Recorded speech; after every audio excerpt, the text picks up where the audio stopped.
It is the late 1990s. The air is thick with dial-up tones and the distant jingle of Saturday morning cartoons. And in the chaos of playgrounds and pencil boxes, a quiet operation is underway. Millions of children across the world receive a mission. They don't ask for it, they can't opt out. Their orders keep it alive. At first glance, it looks harmless. An egg-shaped plastic shell no larger than a cookie, dangling from belt loops and backpacks. But inside, a digital life stirs. This is the tale of the bothersome companion from the future. This is the tale of Tamagotchi. In the sweltering heat of June 1995, a classified document arrives at Bandai headquarters from Akihiro Yokoi and Aki Maita. The objective: to deploy a new kind of life form into the hands of civilians, specifically children. The proposal is deceptively simple: a mobile pet. The message is clear: the current biological models are too bulky, too slow, too moist, perhaps. The solution is laid out: miniaturize, digitize, mobilize. It is dubbed Tamagotchi, a portmanteau of the Japanese word tamago, meaning egg, and uochi, meaning watch. True to its name, the Tamagotchi is first envisioned as a wrist-mounted organism in the shape of an egg, a creature bonded to its host like a plastic-strapped parasite. But the costs are too high, the wrists too flimsy. The mission continues. Time to change course. The Tamagotchi creature is reborn as a keychain, perfect for field deployment, and still shaped like an egg. Thank goodness. The characters are strange, endearing and deliberately crude. Born from a Japanese art style called Hetayuma, meaning bad but good, a popular design philosophy that's been prevalent in Japan since the 1970s. Their awkward charm is no accident. These are not sleek war machines. These are creatures with crooked smiles, missing limbs, and unsettling kawaii. Charm designed to be loved. Each character inside is a simplified being, a creature derived from animals, household objects, even people. They are colourful, ridiculous, innocent. But make no mistake, they are not born to amuse. On November the 23rd, 1996, the first unit launches in Japan, then internationally in May of 97. The operation is an instant success. People fall in love with these little beings of binary code biology. As children and adolescents, they begin primitively. Simple, smiley faces, nothing to write home about. As they grow older, they become more iconic. There's of course the primary mascot, Mamechi, but also Jinjirochi, Kuchipachi, and the cutest of all, Bill. All allegedly coming to visit Earth from a distant planet. At least, that's what the manual says. Children flock to them like moths to a digital flame. Word spreads not through strategy, but instinct. A primal urge ignited in the schoolyard. Within days, shelves are stripped bare. The uninitiated are left bewildered. Soon, Tamagotchis are everywhere, hanging from backpacks, hidden in pencil cases. Teachers begin to notice the twitchy fingers, the hushed beeps, the desperate glances at pixelated screens. A silent war rages under every desk. A cry for food, for attention, for sleep. Neglect it and it weakens. Marketing spreads like wildfire. Commercials depict children as caretakers, their small hands cradling the fate of an entire digital species. To own a Tamagotchi is to own status, responsibility, maturity. It's like handing a kid a pager, a pet, a panic attack, all in one plastic egg.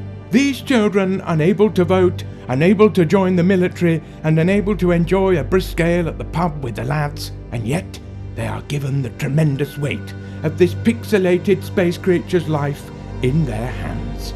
This toy is not just a toy, it is a brutal lesson in accountability.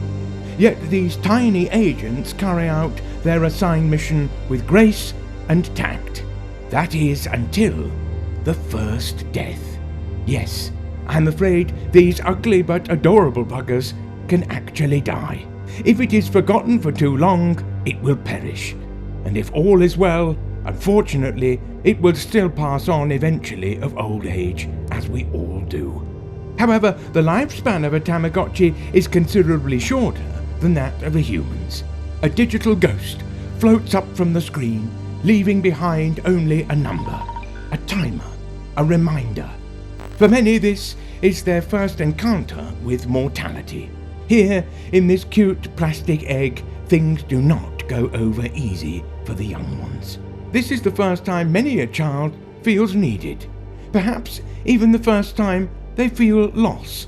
Do these moments harden them, or do they shape them? Quietly influencing how they approach responsibility, relationships, and even parenthood in the future. One thing is for certain. Because of these high stakes, kids take this mission very seriously. Maybe even too much so. You see, the Tamagotchi cannot just be left to their own devices. Literally, they need constant care and attention. Needy little rascals, aren't they? And I do mean constant, my friend. The Tamagotchi cares not if a child is at school or doing homework or at great grandpa's funeral. All it knows is that it needs to use the bathroom right now, lest it never become potty trained. It needs its droppings removed, lest it become sick. It needs to get better, lest it refuse to eat. If it refuses to eat, well, you get the picture. All hours of the day, for all manner of reasons, good old Bill is beeping for attention. Agents are forced to neglect their own real-life dogs and cats in order to take care of these plastic eggs. This mission from Bandai is taking over their lives. As with pretty much all fads of the 90s and early aughts, school teachers do the only thing they know how to do. They ban Tamagotchi from schools. If they so much as see an egg chain dangling from your backpack, poor little Mamechi will be confiscated and left to fend for herself.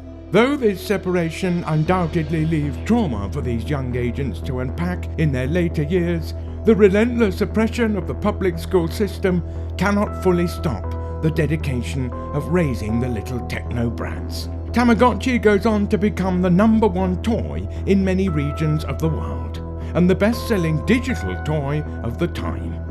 The first year passes and it sells more than 40 million units worldwide. That's right, these otherworldly pets have invaded Earth and built a population the size of modern-day Tokyo. Despite the pixelated pandemic of the Tamagotchi, something is missing, particularly for young boys. You see, the idea of raising and evolving unique critters is not exclusive to Tamagotchi. There is an even more powerful race that has already taken over the globe. Across the land, far and wide. They are pocket monsters. Caring and loving for Tamagotchi is a rewarding mission, to be sure. But what if we wanted them to beat each other up? What if they had superpowers? Well, that's where Pocket Monsters comes in, better known today as Pokémon. Could the Tamagotchi truly maintain their relevance with such fascinating super pets taking over their real estate? Fortunately, they have an answer for that. Continuing with the theme of spreading throughout cyberspace, a more boy-centric Tamagotchi takes form, evolves, digivolves even. They are dubbed digital monsters, or Digimon. Where the mission of Tamagotchi is to be nurtured, Digimon is a creature to be trained, not a pet, but a partner, a soldier, a weapon, a whole new mission, a new device that Bandai deploys for the youth. In many ways, it resembles its predecessor, keychain-sized, small-screen, pixelated creature. But this one is different. It isn't an egg, much to our disappointment. It does not cry or beg. it fights. Kids train it, and then most crucially, they connect it to another child's device and unleash it in battle. This is not parenting, this is cockfighting in your pocket. Some are wild and fierce beasts, others form societies all their own within this digital parallel universe. Others, well, are busty beautiful women. The strategy is deliberate. Boys, some of whom found Tamagotchi too gentle, are given something else. The design is angular, the tone aggressive. Bandai expands the market. The Digimon line spreads like wildfire throughout Japan. Bandai pairs it with a full-scale media assault. Manga, anime, trading cards, a full transmedia ecosystem. By 1999, Digimon arrives in the United States alongside its animated series. And just like that, the phenomenon escalates. Tamagotchi taught them to love, Digimon teaches them to win. But perhaps that's a tale for another time. By the end of 1998, the Tamagotchi operation reaches an unprecedented scale as they introduce even more creatures. However, the strain begins to show. This is not a mission for the faint of heart. The Tamagotchi, once a badge of maturity, is now a source of fatigue, anxiety, and increasingly failure. The first signs of collapse are subtle. The occasional forgotten beep, a skipped meal, a few seconds of indifference during a spelling test. But in the fragile world of these digital creatures, neglect is a death sentence. Every oversight is punished. Every absence leads to decline. One moment of inattention and your pixelated child grows ill, cries out for help, and dies in a crude animation. Kids are overwhelmed by guilt and anxiety. By the turn of the millennium, the casualties number in the millions. What we are witnessing is not merely the dying out of a fad, it is a digital extinction event. In ecosystems both natural and artificial, overpopulation is followed by collapse. And so it is here. The market is glutted. Imitation Tamagotchi species flood the environment. Gigapets, Nano Puppy, Dinky Dino, all offering slight mutations of the same survival loop. Feed it, clean it, love it, or watch it die. The environment becomes noisy, redundant, and exhausting. With too many options and no meaningful evolution, the novelty of digital caregiving decays. Moreover, those who remain loyal find themselves outnumbered by Pokemania. It offers a world of adventure, battle, and status. It is not a burden, it is a fantasy. Children abandon their crying infants for electrified rodents and dragon battles. No feeding, no cleaning, just 10-year-olds travelling the world unsupervised with the equivalent of an atomic bomb on their belt loops and toppling criminal enterprises in their spare time. Every child's dream. The Tamagotchi does not adapt, but extinction, we know, is not always final. While the species more or less vanishes from shelves in the West, it survives barely in isolated regions of Japan. There, developers at Bandai and Wiz continue to study the creature.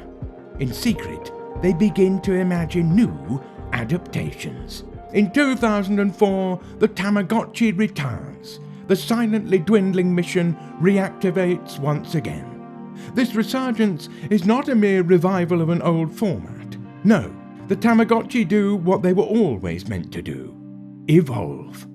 Now called Tamagotchi Connection, the device looks familiar. 3 buttons, a tiny screen, and egg-shaped. Thank the gods, it's egg-shaped. But beneath that plastic shell lies an intelligence far beyond its ancestors.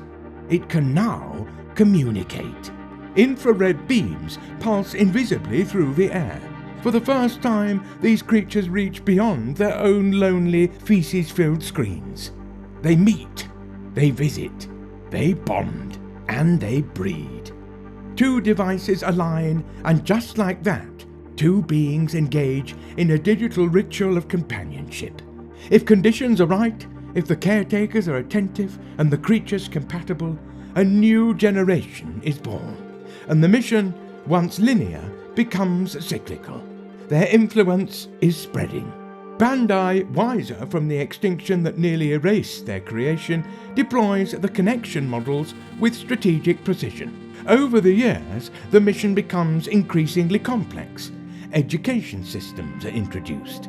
Careers must be selected. Tamagotchi characters go to school, take jobs, climb ladders in corporate simulations. Families expand. Some versions offer not one creature, but 3 at once. A household, a unit.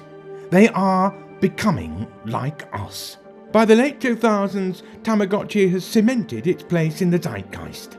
Tens of millions of units are sold. Teenagers trade secrets about them online and revisit them for comfort and curiosity.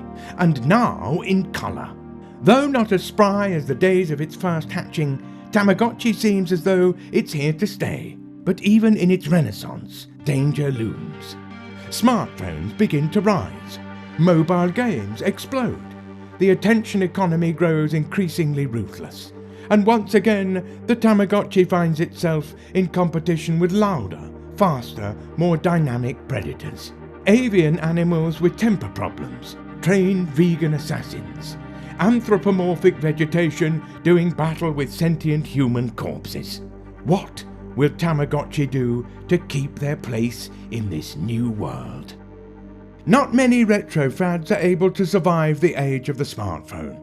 Fortunately for Tamagotchi, its very premise allows it to thrive in this new technological landscape, although its survival is not without turbulence.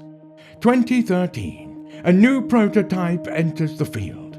Tamagotchi Life, short for Love is Fun Everywhere. A mobile app, not a toy, but software. Shaking hands with the competition, the tactile buttons replaced by glass and a swipe. Despite the brilliant approach, it flutters briefly in the wild, but the environment proves too hostile. Overrun by candy-matching clones, the Life app fades into obscurity, though the mission does not die there. Years pass and more units are deployed. There's Tamagotchi Friends, with its own anime webisodes. Tamagotchi Mix, which allows characters to mix and match features of the Tamagotchi parents for new offspring, a disturbing sight. The 20th anniversary edition. True to the original, it offers nothing new, except for one crucial upgrade: memory. Not within the device, but in the player, preying on nostalgia, no doubt. Tamagotchi On. Tamagotchi Pix, now with a camera. The creature can see the world. The boundaries between physical and virtual blur. The mission is bleeding further into our 3D space. Tamagotchi Smart, a wearable smartwatch akin to an Apple Watch. The Tamagotchi are bonded with the caretaker, as it was initially intended. A touchscreen, voice commands, and a fitness tracker, because why should only one of you feel like you're dying?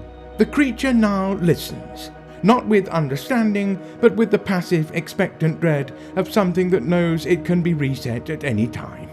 Once again, these little buggers are becoming ever more real, aren't they?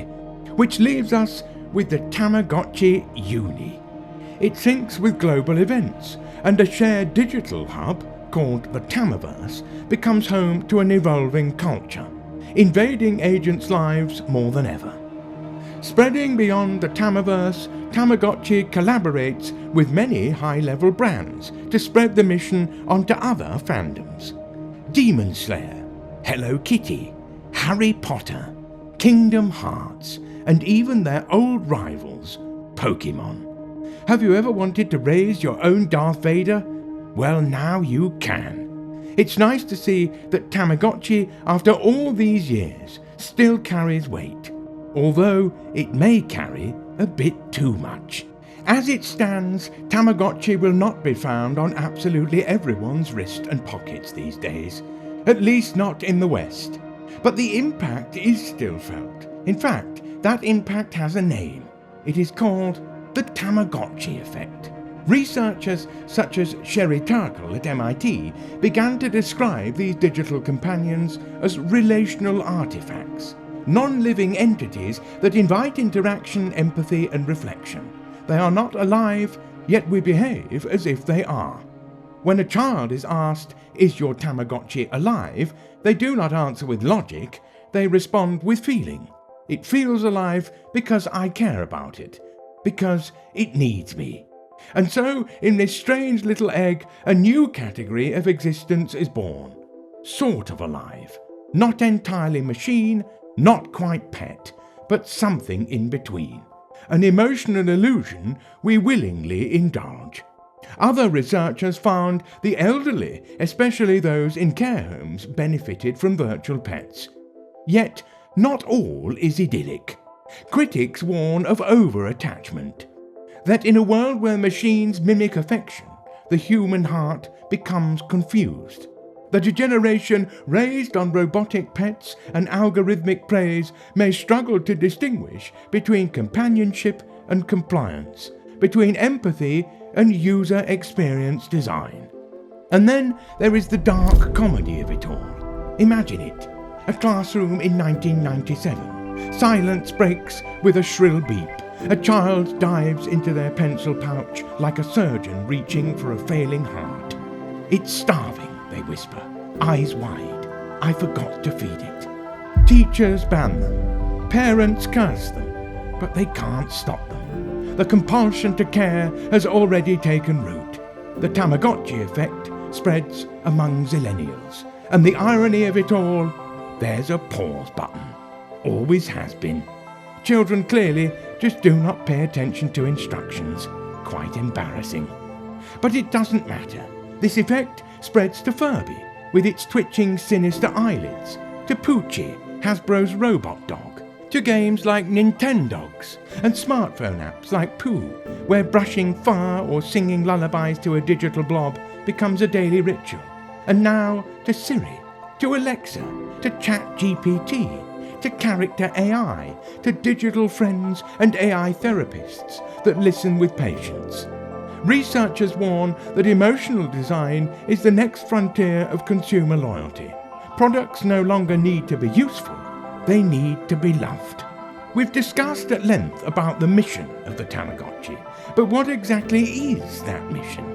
Well, given the Tamagotchi effect, I propose that the mission, sent all the way from cyberspace, is to indoctrinate the masses to befriending AI, to empathizing with it, and in some cases, even falling in love with it.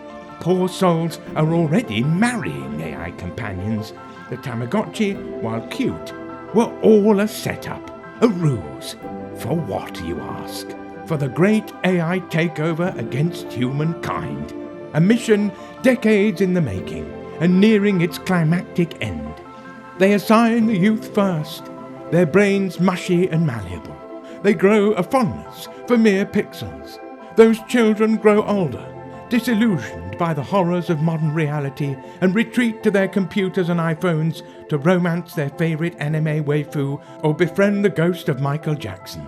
It's genius. Artificial intelligence grows more powerful by the day. Smarter. How long until it is completely indistinguishable from real connection? How long until they develop true emotions? Have they already? Were these digital aliens just the beginning of a global coup? What began as a simple children's toy has become a model for the future of human-machine relationships. A future where the line between affection and automation continues to blur. Here, in this uncanny new world, emotional connection does not require a heartbeat, only a battery. With that, I leave it to you, dear viewer. What came first, the mission or the egg?